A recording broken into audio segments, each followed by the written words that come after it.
और ये बात मैं इसलिए कह रहा हूं कि इसमें 1000 करोड़ से ज्यादा का बजट खर्च हो चुका है। यहां अगर कोई प्रधान होगा, गांव स्तर पे राजनीति करता होगा तो जानता होगा कि सरकार की तरफ से पैसा आ रहा है, थोड़ा बहुत पैसा दे रहे हैं। बजट में तो कहते हैं 1000 करोड़ दे रहे हैं, लेकिन सच्चाई यह है जमीन पर पहुंचते पहुंचते वो 1000 करोड़ रुपए कहां चले जा रहे हैं किसी को नहीं पता। ये इतनी बड़ी समस्या हो गई है कि अब सरकार के भी हाथ में नहीं बचा है। अभी तो सांड नहीं खत्म कर पाए। ये सरकार के लोग हैं जो उत्तर प्रदेश को $1 ट्रिलियन इकोनॉमी और भारत को विश्वगुरु बनाना चाहते थे। और जो लोग जानते होंगे, विश्वगुरु बनाने वालों की सरकार चलते हुए देख रहे होंगे, तो बताओ आज डेंगू बीमारी से कितने लोग बीमार हैं। कोई गांव नहीं बचा जहां डेंगू बीमारी से लोग पीड़ित न हों। जिला अस्पताल दिखाइए या कोई मेडिकल कॉलेज दिखाइए, हर जगह डेंगू के मरीज बैठे हैं, एक बिस्तर पे 2-2 लेटे हैं। लेकिन इस सरकार के पास कोई इंतजाम नहीं। अगर सरकार मच्छर भी नहीं भगा पा रही है तो सोचो $1 ट्रिलियन इकोनॉमी कैसे बना पाएगी।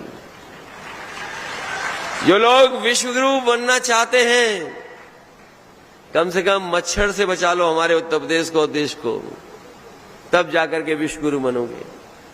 अभी मैं राज्यपाल कश्यप जी का सुन रहा था भाषण। उन्होंने कहा कि मैं 20 फुट का गेट कूद करके चला गया। फिर मैंने आदरणीय राजीव वर्मा जी का सुना, उन्होंने कहा कि 10 फुट कूद करके मैं चला गया। लेकिन सच्चाई यही है कि हमें मजबूरी में वो गेट फांगना पड़ा।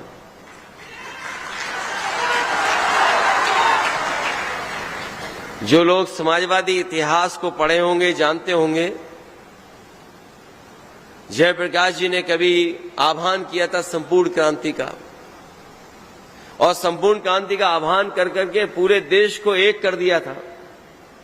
सभी राजनीतिक दल एक हो गए थे और उस समय जो सरकार थी उसके खिलाफ खड़े हो गए, और संपूर्ण क्रांति का नारा इतना जमीन पर पहुंचा कि उस समय की सरकार दिल्ली से हट गई। उन्होंने उस समय लोकतंत्र को बचाया था। गरीब किसान और जो चरम सीमा पर महंगाई थी, बेरोजगारी थी और चरम सीमा पर भ्रष्टाचार था, उसको हटाने के लिए संपूर्ण क्रांति का नारा दिया था।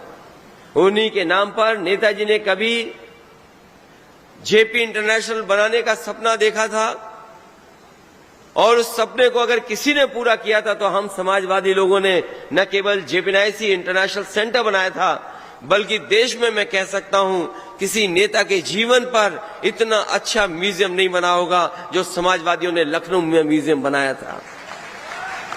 इस सरकार ने उस म्यूजियम में हमें जाने नहीं दिया जहां पर जयप्रकाश जी की प्रतिमा थी। उस दिन जयंती थी उनकी। बाहर गेट बंद कर दिया, टीन शेड लगा दी, ताला लगा दिया।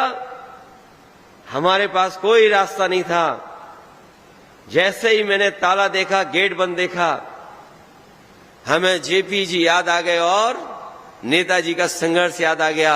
हम धरने पर नहीं बैठे, हम गेट कूद करके दूसरी तरफ चले गए। मैं ये बात इसलिए कह रहा हूं कि लालजी वर्मा जी की भी बात ठीक है और राज्यपाल कश्यप जी की भी बात ठीक है, क्योंकि एक तरफ से 10 फीट कूदे और दूसरी तरफ से 10 फीट कूदे तो बताओ कितने फिट हो गया।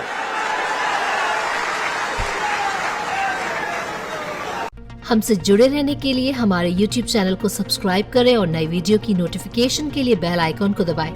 अगर आप ये वीडियो Facebook पर देख रहे हैं तो लाइक जरूर करें और ज्यादा से ज्यादा शेयर करें। धन्यवाद।